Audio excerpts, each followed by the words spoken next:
Presidente, na verdade, é uma pequena apresentação do deputado Domingos Felipe Rigoni.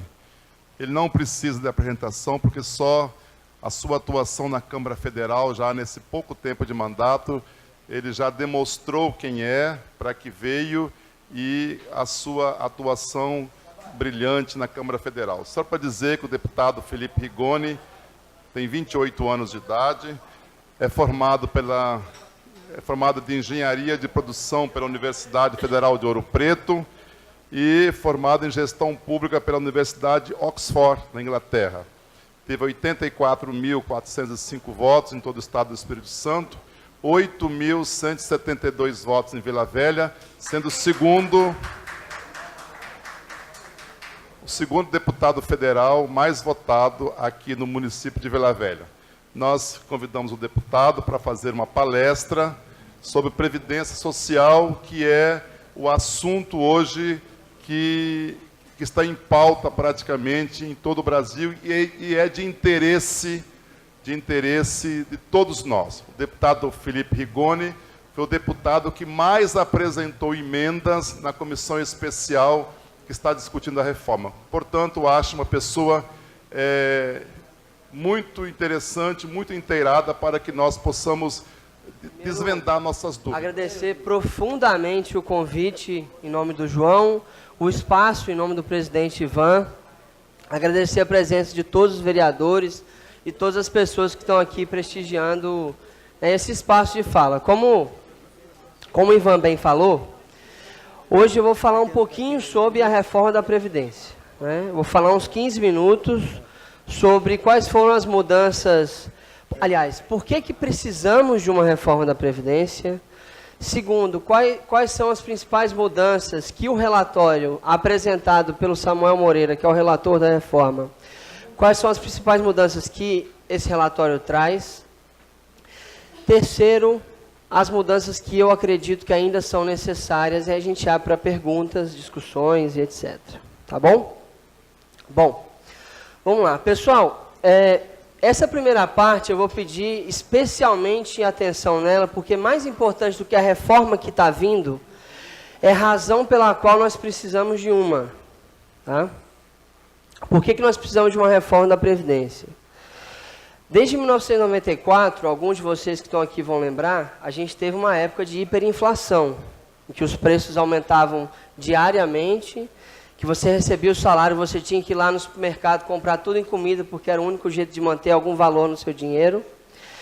Isso foi parcialmente resolvido com o famoso Plano Real. Só que o Plano Real ele não é uma coisa única. Não era só a troca da moeda que era o Plano Real. A agenda de responsabilidade fiscal ela era composta pelo Plano Real, ou seja, a troca da nossa moeda.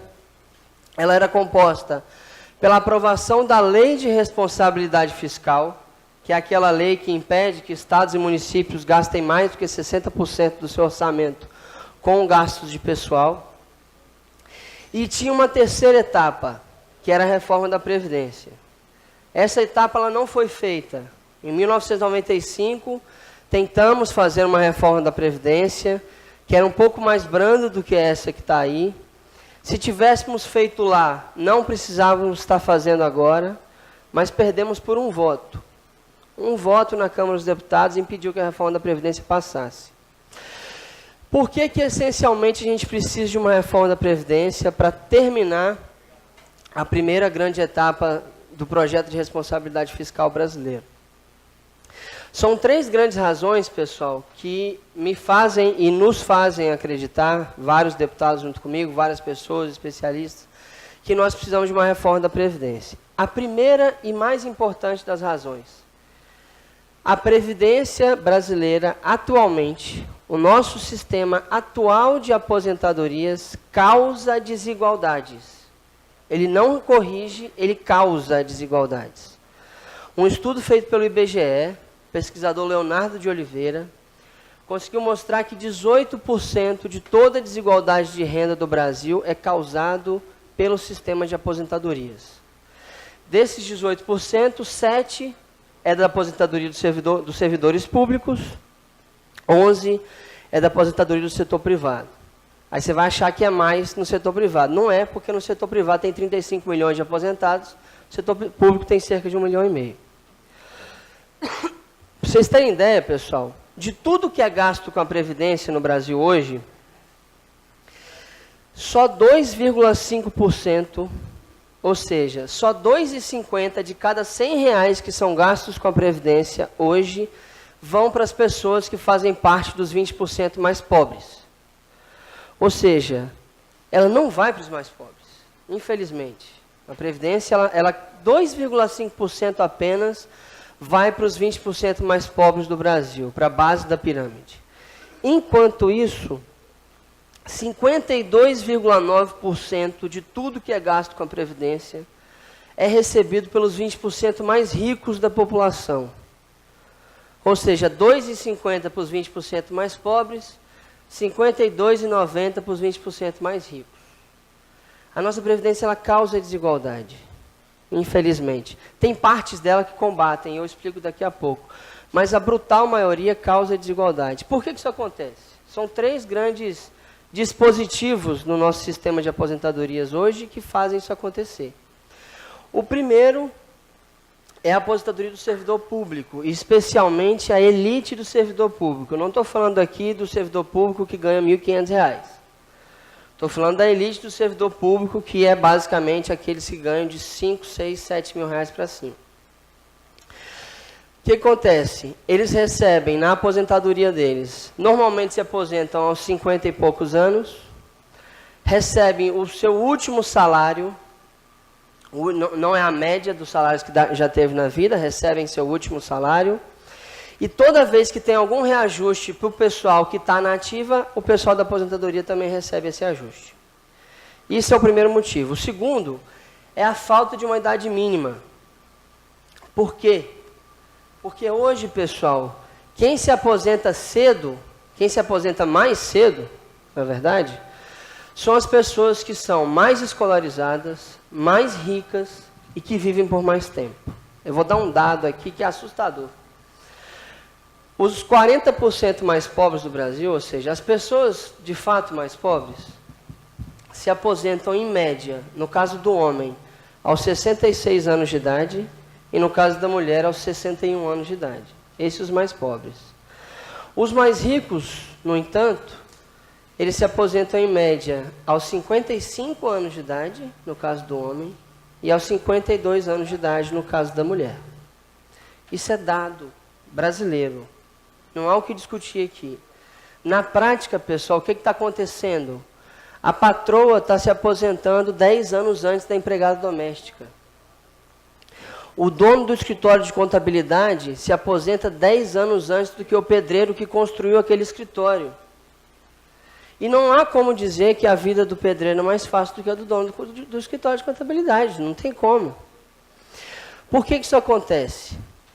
Porque as pessoas que normalmente foram mais escolarizadas, tiveram mais oportunidades, por consequência são um pouco mais ricas, elas têm empregos estáveis. Então elas conseguem atingir o tempo de contribuição de 35 anos para homem e 30 para mulher, muito tempo antes do que os outros. Já os mais pobres não. Os mais pobres eles ficam variando de empregos, ficam em períodos de desemprego muito prolongados, e aí não conseguem se aposentar tão cedo e acabam se aposentando na idade que eu falei, 66 anos para o homem, 61 anos para a mulher. E o terceiro grande motivo que causa essa desigualdade é que a gente permite acumular muitos benefícios.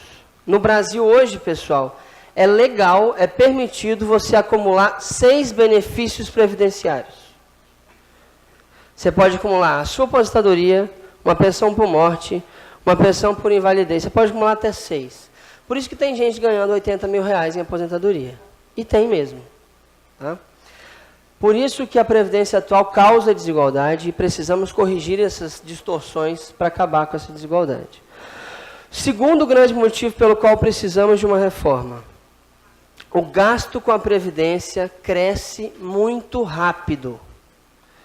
Só a nível federal, pessoal, só o governo federal gasta 50 bilhões de reais a mais todos os anos com a Previdência.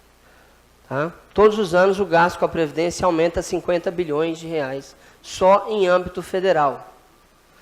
Por que isso acontece? Não só pelas distorções que eu falei antes, mas também porque o Brasil é um país que está envelhecendo muito rápido.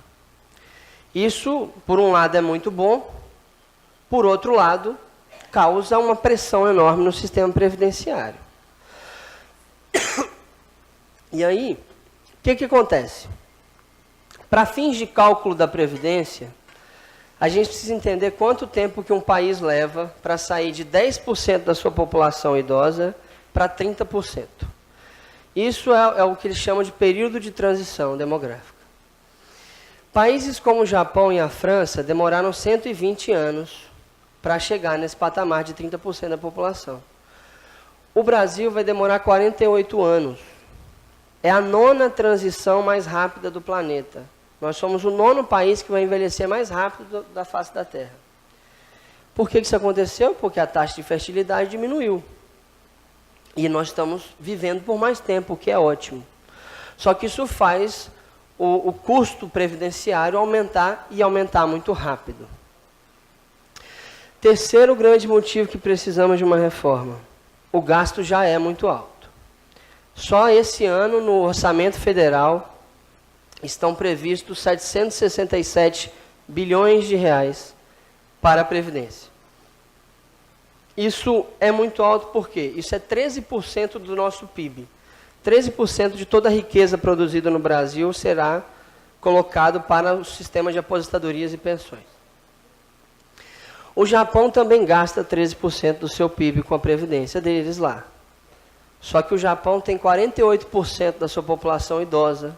Nós temos 13% da nossa população idosa. Eles têm 4 vezes mais idosos lá e nós gastamos o mesmo tanto. Tá? Hoje, 53% de todo o orçamento federal disponível para gasto é Previdência. E se continuar desse jeito, em menos de 10 anos, serão 81% do orçamento federal. Aí não vai ter mais investimento nenhum, não vai ter mais dinheiro para o SUS, não vai ter mais dinheiro para o MEC, não vai ter mais dinheiro para o sistema de segurança pública, só vai ter dinheiro para o sistema de previdência. Já não está tendo, exato. Por isso que nós estamos precisando de, não é acabar com a Previdência, porque ela é extremamente importante, mas de frear o crescimento desse gasto. Nós não vamos economizar imediatamente com a reforma. Vai ser um freio para o gasto da Previdência.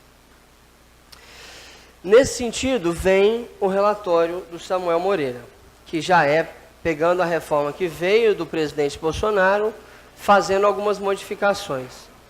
Vou tentar ser mais rápido para a gente ir, para ser mais didático e também ir para as perguntas logo, porque eu acho que é mais importante.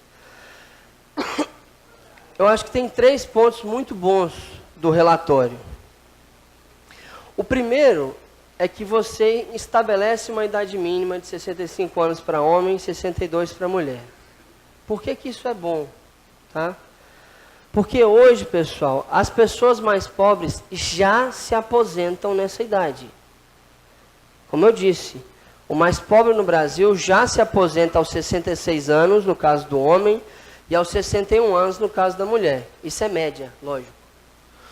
Enquanto o mais rico se aposenta, em média, 10 anos antes do que isso.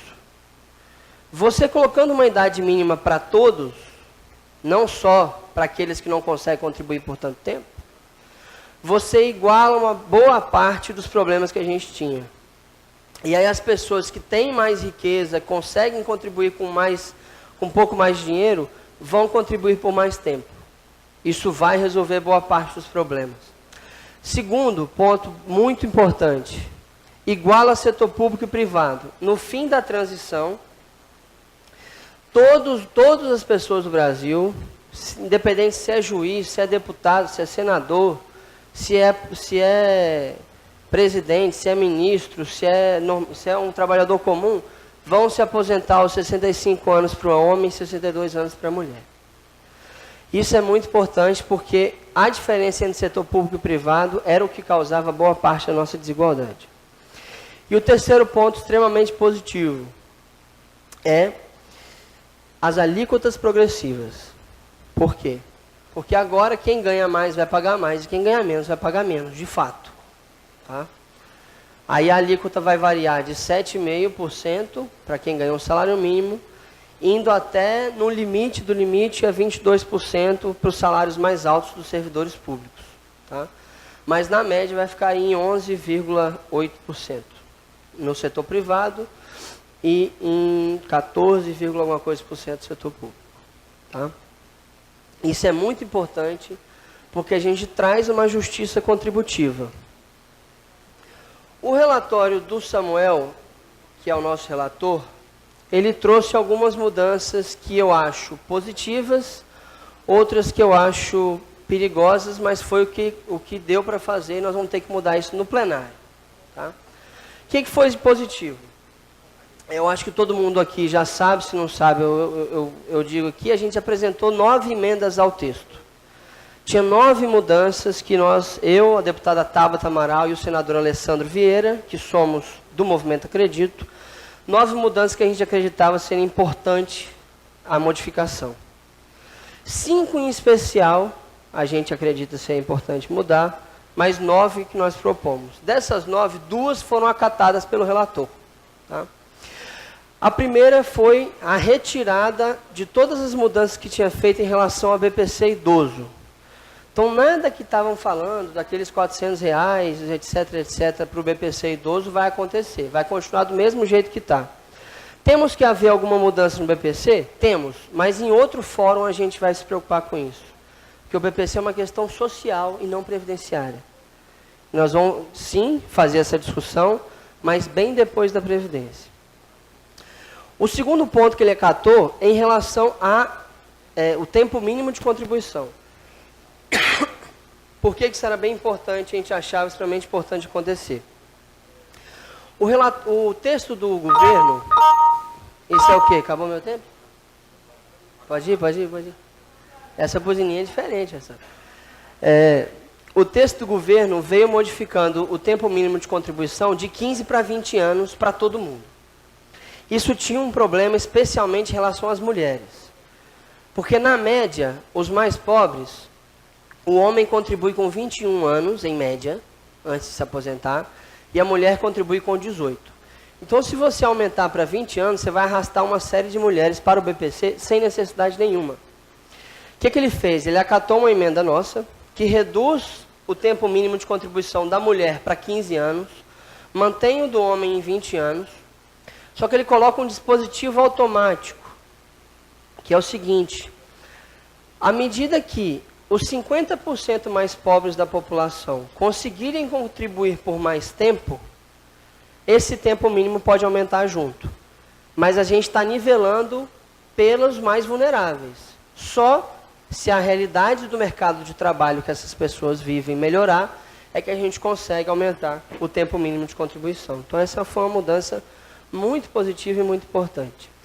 Uma outra mudança que eu achei bem positiva foi a retirada do texto das mudanças que tinham em relação ao produtor rural. Tá? Porque o BPC e a aposentadoria rural são as únicas partes da Previdência atual que combatem desigualdades, pessoal. Tem cidades do nosso estado, que tem 70% da sua economia advinda da aposentadoria rural. Tá? Isso, de fato, combate desigualdade. Tem maneiras melhores de combater desigualdade? Possivelmente tem. Mas, por enquanto, essa é uma excelente maneira e nós vamos manter do jeito que está a aposentadoria rural, para que a gente consiga fazer outras medidas de combate à desigualdade e depois pensar nisso de novo. O que eu achei de negativo no texto que veio? Obviamente que o texto do relator, pessoal, não é só a cabeça dele. É o texto que ele conseguiu encontrar consenso para ser votado na Câmara de Deputados. Então vamos lá. O que eu acho que foi... 3 pontos que eu acho importantes serem modificados. Primeiro, em relação à aposentadoria do professor. Tá? Especialmente em relação à aposentadoria da professora, mas do professor também. Qual que foi a mudança que ele trouxe? Ele colocou a idade mínima em 60 anos para o homem, 57 para a mulher, no caso do professor, sem transição. Isso é um pouco duro demais. E tem uma questão, nós estamos numa luta há muitos anos pela reformulação da carreira do professor. E o maior ponto de barganha para você fazer a reformulação da carreira do professor é a aposentadoria. Então, se a gente mudar a aposentadoria agora, a chance de a gente mudar a carreira do professor num tempo recente diminui um pouco. Então, nós vamos lutar para mudar isso aí, para que se mantenha 55 anos para o homem e 50 para a mulher, e que posteriormente a gente revise a carreira do professor. O segundo ponto, aliás, e o mais grave de todos para mim, é você não tá incluído na reforma da Previdência os estados e os municípios. O que isso quer dizer? Que depois da reforma federal, vocês aqui, a Assembleia Legislativa e todos os municípios e estados do Brasil terão que fazer as suas reformas. Porque se não fizerem, vão quebrar a cidade e o estado também. Tá? Isso é um detalhe importante, pessoal. Aquele 1 trilhão que o Guedes tanto fala, ele só é das coisas federais mais aposentadoria privada, não inclui os estados e municípios. E não vamos esquecer, se a gente não tiver uma reforma na Previdência nos estados, todos estarão quebrados em 2022, inclusive o Espírito Santo, que é o mais equilibrado de todos. Tá? Minas Gerais, Rio de Janeiro e Rio Grande do Sul não estão quebrados só pela corrupção, que é enorme também. Mas é porque a Previdência é simplesmente incontrolável. Tá? Então nós vamos precisar fazer uma reforma. Eu acho, aliás, eu tenho certeza, que é responsabilidade nossa, deputados federais e senadores, incluir os estados e os municípios na reforma. Por quê? Porque se não incluirmos, você vai ter 5.570 municípios, cada um com uma reforma diferente, e mais 27 estados, aliás, 26 estados e o Distrito Federal, cada um com uma reforma diferente. Aí sim você vai causar desigualdade. Então nós estamos já com um movimento grande de deputados para, no plenário, conseguirmos incluir de volta os estados e municípios. E o terceiro ponto, que eu acho, por um lado é positivo, por outro lado é negativo, é que o relator simplesmente tirou a capitalização do texto. Do jeito que a capitalização veio, de fato ela era perigosa, porque ela veio sem limites, sem nenhuma delimitação de regras para transição e etc. Agora, não colocar no texto um regime de capitalização é ruim por quê? Isso é até um pouco complicado de explicar, mas basicamente, pessoal, a capitalização é uma grande maneira de você poupar dinheiro mesmo. E se você faz isso com toda a população, ou uma parte grande da população, você aumenta a poupança interna do país muito rápido, você aumenta a capacidade de investimento do país muito rápido, e por consequência o crescimento do PIB do país. Do jeito que estava a capitalização, de fato era perigoso, especialmente por conta do custo da transição. Mas eu, a deputada Tabata Amaral, já estamos propondo um novo texto de capitalização que inclui a contribuição patronal, mesmo que pequena, que limita para as pessoas só menores de 30 anos que possam entrar no sistema de capitalização e que tem uma parcela de repartição, outra parcela de capitalização, o que segura uma transição barata, eficaz, coerente, mas também coloca a capitalização no nosso país, que é bem importante para a gente fazer. Isso é uma parte mais complicada da Previdência, mas se vocês quiserem nas perguntas eu explico um pouco melhor. Antes de eu finalizar, só dando a perspectiva de como é que está a perspectiva de votação. Amanhã termina a sua discussão, aliás, quarta-feira termina-se todos os discursos, as discussões. Possivelmente na quinta-feira já começa a votação na comissão especial. Quando termina a votação na comissão especial é que você tem o relatório que vai para o plenário da Câmara. Aí este relatório tem que ser votado 2 vezes e aprovado por 308 deputados pelo menos. Tá? Todas as perspectivas é que temos cerca de 330 votos nesse momento e que vamos aprovar a Previdência na Câmara dos Deputados antes do recesso de julho, que é dia 17 de julho. Tá bom? Eu fico aberto para perguntas, para questionamentos. Eu só queria dizer uma coisinha antes que eu acabei esquecendo, que a Previdência ela não é uma bala de prata. Ela não é uma solução mágica para o Brasil dar certo. Ela é um paraquedas para quem está em queda livre. Mas quem está em queda livre, quando abre o paraquedas, continua caindo. A gente não pode esquecer disso. Por isso, pessoal, tem muitas outras coisas que nós precisamos fazer. Nós precisamos fazer a reforma tributária. Tem outras etapas de reforma fiscal que nós precisamos fazer.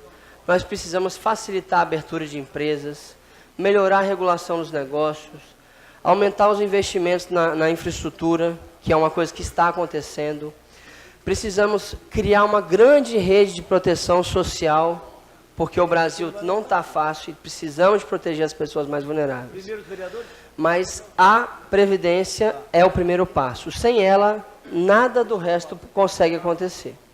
Tá bom? Estou aberto a perguntas, pessoal. Muito obrigado.